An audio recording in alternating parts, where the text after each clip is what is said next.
What is up, internet? It is the pumpkin season again, the fall, and as such, a new fall season of anime is upon us. So why don't you sit back, relax, and allow me to offer some of my recommendations from this fall anime selection.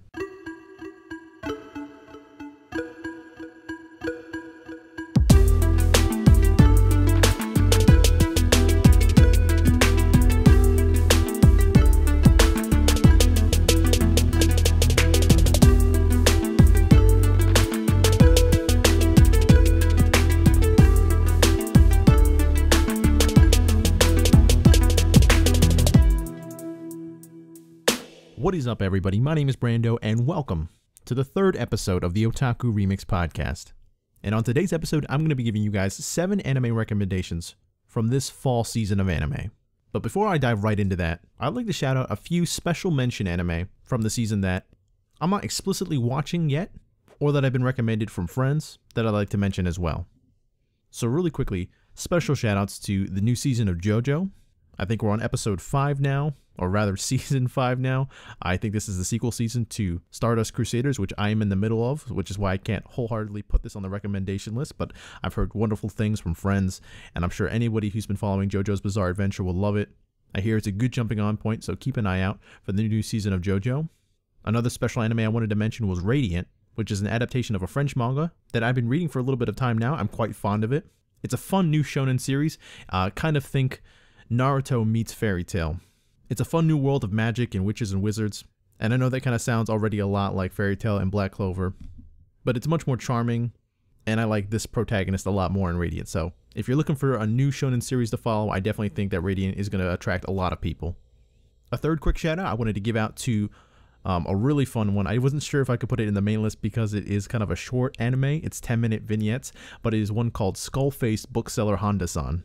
And this is a really fun series which follows a skeleton who works at a bookstore answering questions for foreigners as professionally as he can about BL manga and hentai. And it's funny, it's witty, it's got a lot of wry humor. It kind of really, anybody who's worked in retail should be able to emulate and kind of empathize with this guy on some level. But it's really fun, it's clever. 2 big thumbs up for Skull-Faced Bookseller Honda-san for sure. And the last quick shout out is one I'm just starting. I just started it 2 days ago, so I wasn't going to just slap it with the rest of the recommendations, but it's an anime called Tsurune, which I am liking quite a bit. It reminds me a lot of Free, the swimming anime that I'm sure many of you know. But it's an anime that follows a young man whose name is escaping me, who is attracted to Kyudo, a form of archery they do in Japan. So this is a sports anime of sorts. And this young man is attracted to archery because of the Tsurune. The title Tsurune comes from a word in Japanese that references the wish or the woo, the sound that the arrow makes when it's whizzing out of the bow. And it's him coming back from anxiety he has because of archery. He's struggling because he has what they call target panic. And it's his journey to make friends, form a Kyudo team. I'm liking it so far. There's obvious allusions to boys love, which is why I make that comparison to Free, which isn't the selling point for me, but I know a lot of people go to sports anime for the pretty boys. So if you're not here for the archery, there's definitely elements of that. So a special shout out to Tsurune. But that's it for the special mentions. Let's get down to the main list. The first anime I wanted to mention is another of the many isekai fantasy anime that are coming out right now, which is called That Time I Was Reincarnated as a Slime. It's by Studio 8-Bit. The title is a mouthful, and honestly, that's what attracted me to it in the first place.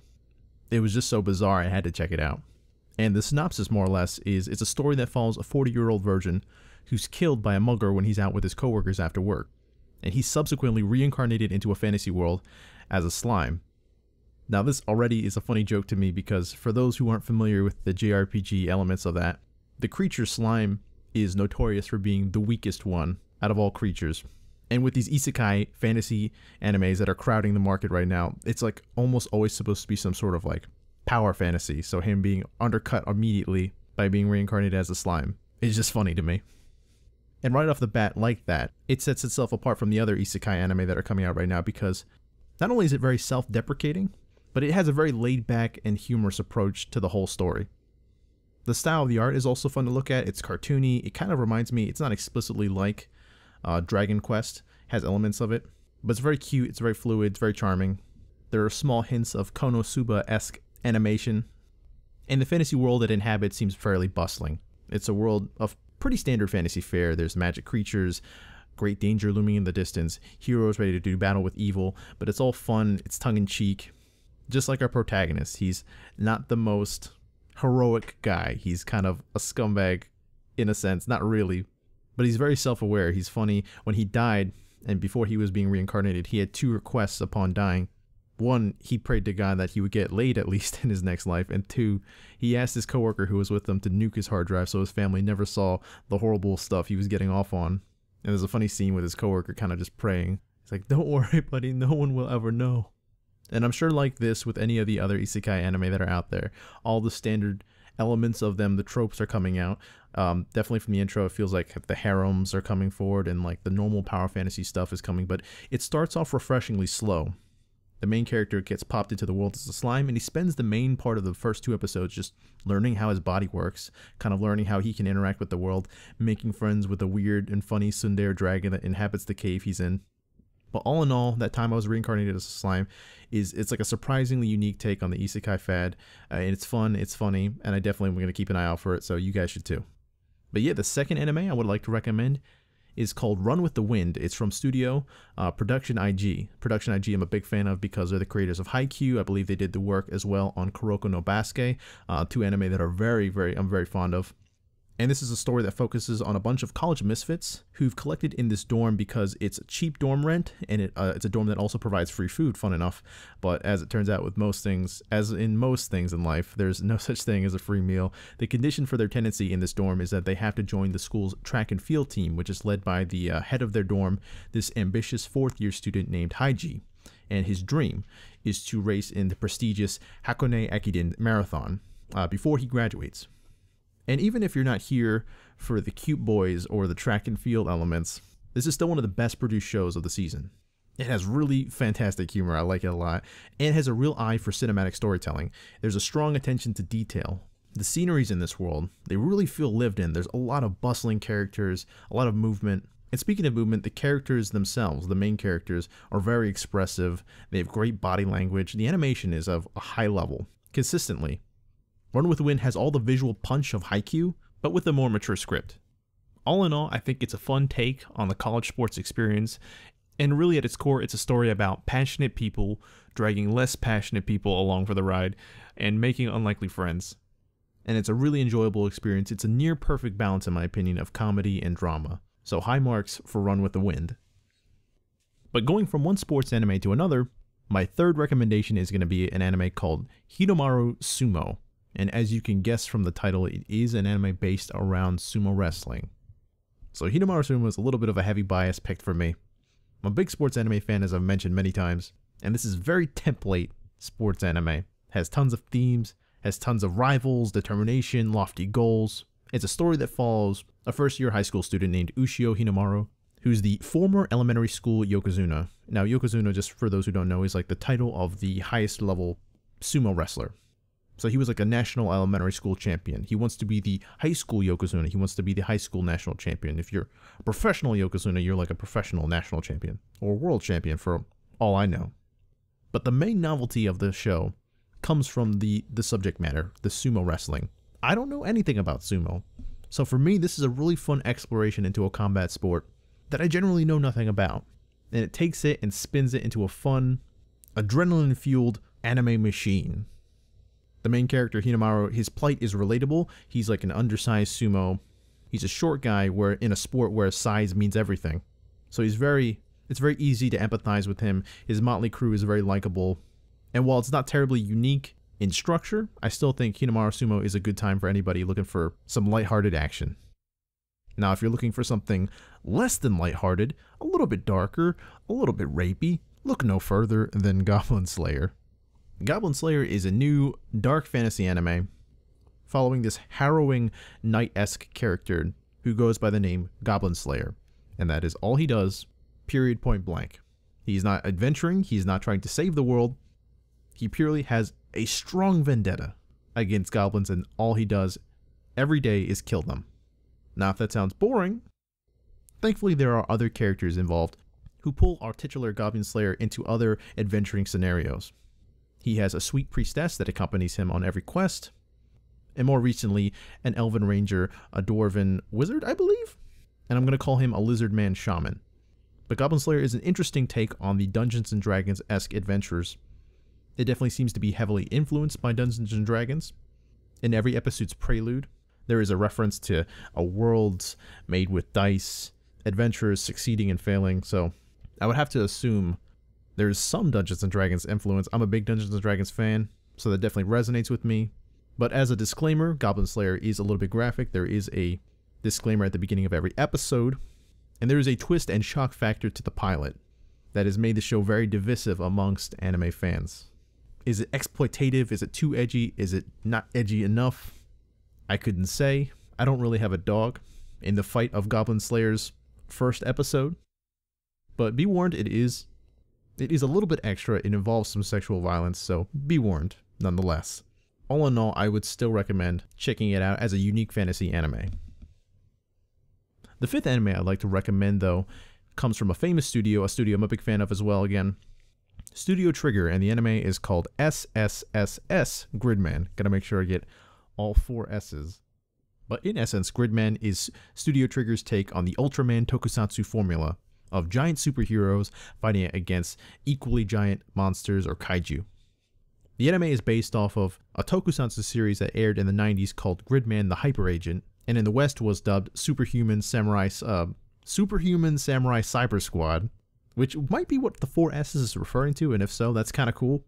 But you don't need to know any of that to enjoy this show. The story is completely original. It's a story that revolves around a young man named Yuta, who wakes up with amnesia in a female classmate's apartment, and he's having these apparent hallucinations. He sees kaiju looming in the distance that no one else can see. He hears computers talking to him. And surprise, surprise, he's not actually hallucinating. Yuta has to stop the kaiju in the distance because they're real and they become alive. And the way he stops them is by diving into a retro computer and fusing with Gridman, the cybernetic superhuman that resides within. Now, on all, most episodes from so far have followed a very standard tokusatsu setup. A big monster appears, Yuta becomes equally big, they clash. But the action is really quite good. The execution of the whole style is quite good. The fight scenes have like a fun physicality to them. They kind of emulate the movement of big guys in rubber suits, and there's certain elements of the angles, like the actual cinematography of the anime and camera movements are things that accentuate a monster attack, but would be really impractical in normal film. So it's very fun visually. And as always with most Studio Trigger films, or Studio Trigger animes, there's a solid cast, there's really solid animation, there's this intriguing sense of mystery, and an eerie feeling that this is all going to go batshit crazy off the rails by the end. But that's okay, I'm signed up for it, so definitely keep an eye out for SSSS Gridman. So our 6th anime is something for the lighthearted romantics. It's an anime called Boarding School Juliet. It's an anime that's a take on the classical Shakespearean tragedy that we all had to read in high school, and it transports it into a setting that's a boarding school on an island that's housed by 2 feuding nations. And the 2 nations that are attending the school have fashioned together gangs known as the Black Dogs and the White Cats. And the leaders of these respective houses are Romeo Inuzuka for the Black Dogs and Juliet Persia for the White Cats. And they are secretly in love. Now this offers some obvious problems for them, as there's some, as their friends try to kill each other every single day, but it makes for a fantastic romantic comedy. This isn't the first time either that Romeo and Juliet has been that there's been an attempt to adapt Romeo and Juliet. But this anime has some pretty solid chemistry going for it between the 2 protagonists. I really like that it goes into not only how they love each other, but why they love each other. That sounds inherent, but it's kind of rare in romance anime these days. So I find there's a certain level of quality to the romantic writing. And there's some surprisingly stellar fight scenes in it. There's a fantastic sword fight at the beginning, or rather at the end of the pilot episode, that really caught me off guard. But the distinguishing feature for Boarding School Juliet is that it takes a story that's inherently a tragedy and transports all that twists and turns of that into a fun romantic comedy. But yeah, lastly, the 7th anime I'd like to recommend is Zombieland Saga from Studio Mappa. Now this is an anime about cute girls and zombies. And it was really fun getting into it because I had no idea what it was about beforehand. I watched the pilot and it has a really fun twist out the gate, so if you don't want me to spoil that, I guess, go check it out, come back. But for those who are still listening, it's not a story about cute girls and zombies. The cute girls are the zombies. It's a story about a bunch of undead high school girls who've met unfortunate ends and who have been revived from the dead for the glorious purpose of becoming the greatest idol group in Japan and reviving the dying tourism sector in a small part of Japan called Saga. Now, if that sounds stupid and ridiculous, it is, and it's great. I'm not a huge zombie fan, but the zombie nature of the show lets it do some of the most hilariously brutal physical comedy I've seen recently. And the show presents itself at times almost as an actual satire of the Japanese idol industry. It definitely references some of its problems for sure. There's a sleazy, fast-talking manager character who just sees the girls as these pretty tools to get the job done. But the manager character is fantastic. He just demands things. He's always scheming. He's clever.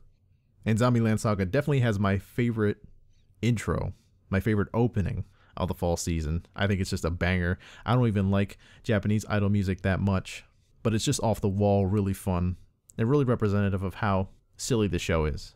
So all in all, I think it balances a weirdly good social satire with a lot of lovable characters and some A+ dark humor. But that is it. Those 7 are my main recommendations for the fall anime season 2018. If you guys get a chance to check them out, please let me know your impressions. I'd love to see what you guys think. If there's anything that I missed personally, shoot some of your recommendations down below in the comments as well. I'd love to hear what you guys are watching these days. Maybe give me an incentive to make a podcast about something you guys are watching. But as always, thank you for listening. Have a good day, have a good life, and I'll see you all next time.